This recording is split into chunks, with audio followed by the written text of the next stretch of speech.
พรบคู่ชีวิตคือประเด็นที่หลายคนเหมือนจะเข้าใจแต่ก็ยังไม่เข้าใจและหลายคนก็อยากรู้มากขึ้นว่าตกลงแล้วตอนนี้เรื่องพรบคู่ชีวิตมันไปถึงไหนแล้วไม่ว่าคุณจะเรียกว่าเกย์กระเทยทอมดี้หรือเพศที่3แต่เราก็คือมนุษย์คนหนึ่งเหมือนกันเคารพในศักดิ์ศรีความเป็นมนุษย์ของเราทุกคนเคยรู้จักคำว่า I Hot Day กันไหมเอ่ยถ้าแปลเป็นภาษาไทยก็คือวันสากลยุติความเกลียดกลัวคนรักเพศเดียวกันคนข้ามเพศและคนรัก2เพศเกิดขึ้นในวันที่17พฤษภาคมของทุกปีกว่า130ประเทศทั่วโลกจะจัดกิจกรรมพร้อมกันนะครับเพื่อส่งเสริมให้เกิดการตระหนักและก็ลดอคติความไม่เท่าเทียมทางเพศวันนี้วูดดี้อยู่กับคณะท่านเปียก้าตาปิโอล่าครับเอกอัครราชทูตสหภาพยุโรปประจำประเทศไทยนอกจากนั้นแล้วนะครับวูดดี้ก็ยังจะได้มีโอกาสพูดคุยด้วยนะครับกับศาสตราจารย์พิเศษวิสิ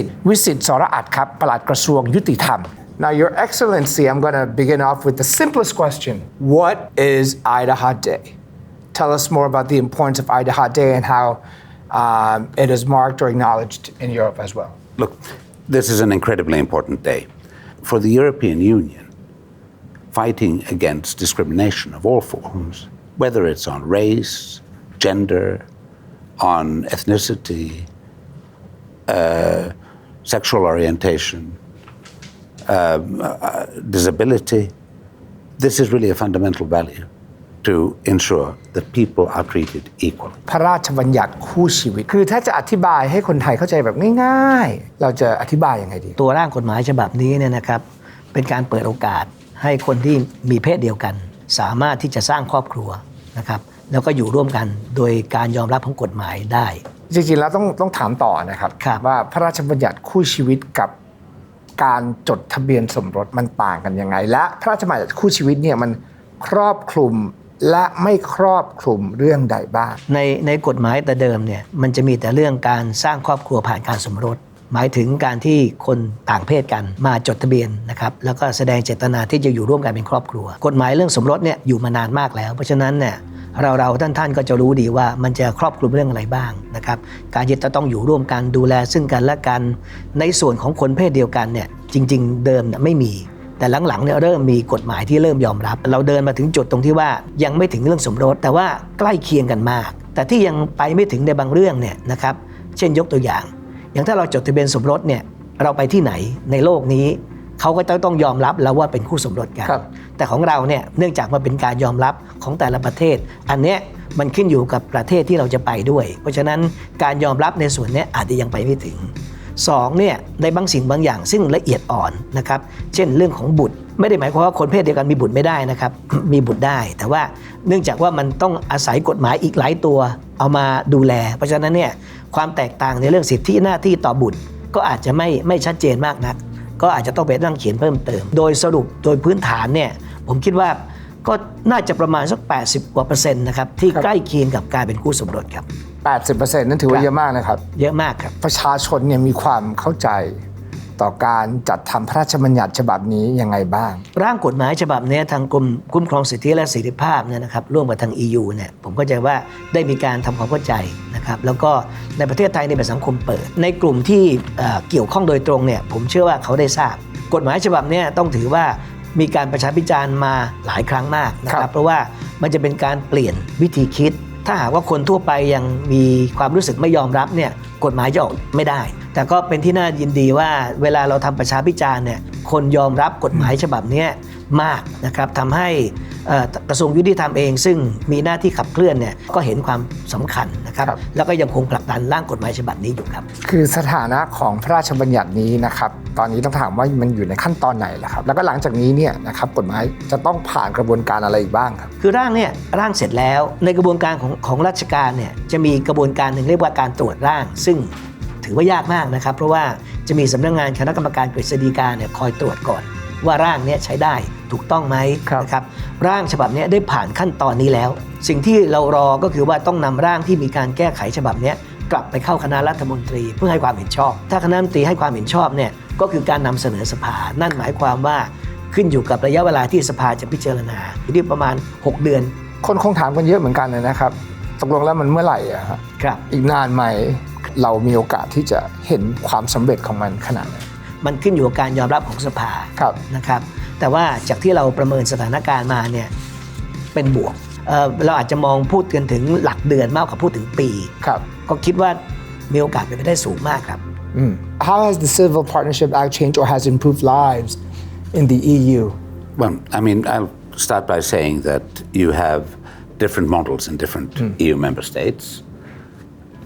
You have, I think, in the majority already now, you have already gone to same-sex marriage, or where marriage is no longer seen as a union between a woman and a man, but as a union between two people who want to build a family and love each other. Other countries have civil partnership bills. Some countries are still moving in that direction. Let's put it in this way. Now, the changes have been very, very important, and fundamentally, it's been a question about dignity, and the fact that people who have same-sex relationships, and they will exist regardless of the legal framework, have received the rights and the recognition of being a couple. Now, some of these things are very, very practical, whether it's inheritance rights, whether it's certain taxation rights. Others are much more symbolic, where it's basically social acceptance and socially being able to be out there as a married couple. For many, it's also, for instance, I'm a career diplomat, and I have many friends in the diplomatic service who are in same-sex relationships and same-sex marriages. For them, it has been fundamentally an issue of equal treatment. For instance, in terms when a diplomatic couple goes abroad. So the change has been enormous. It's been a very positive change. And where you see the change, how big this change is that when I talk to my children, and my daughters go to school in Brussels, when I went to school, these were issues which were hushed about. Now I listen to my children, and they talk about couples, they talk about friends. For them, marriage is a much more open concept. Relationship is a much more open concept. It is something where gender doesn't matter, but love matters. And I think that this is just in terms of an attitude change, fundamentally important. Imagine a world where we live in where gender doesn't matter anymore at all whatsoever, but love does. Just love. That's a pretty good world, huh? You agree? I am sure we will be living in that world sometime real soon. As long as we have more conversations, as long as we have more changes. Now, Your Excellency, tell us why the Civil Partnership Bill in Thailand is so important to everyone, not just for the LGBT community. I would, first of all, let me congratulate the Royal Thai government for all the efforts, and especially the Ministry of Justice for the fundamentally important work which has been done by the ministry as a whole, by the Department of Rights and Liberties. This is fundamentally important work. Why is it so important for Thailand? Two things. One is the same why it's important for everybody. This kind of a bill is incredibly important for dignity. It's important for equal treatment of people. But then I'd say it's also important for honesty. Thailand has done well in terms of attitudes. Thailand is a country which, in fact, is really a front runner in accepting love as love, in accepting people's self-identification, and where people, on the whole, do not have to hide these issues. You see that in society, and that's one of the strengths of Thai society. So in a way, getting this bill passed brings the mood of the society and the legal framework closer to each other. So I'd say it's the equality, it's the dignity, it's the values, but it's also bringing something which I know exists in Thai society, also present at a legislative level. Simple as that. วันนี้ฟังแล้วมีความหวังอย่างมากเลยนะครับก็ขอฝากวัน I Heart Day ด้วยนะครับให้ทุกคนได้รู้จักแล้วก็ตระหนักถึงความ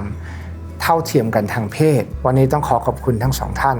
นะครับที่มาร่วมพูดคุยกับเราเป็นประโยชน์อย่างมากนะครับในวันนี้ Thank you so much for joining us ขอบคุณนะครับท่านครับขอบคุณนะครับ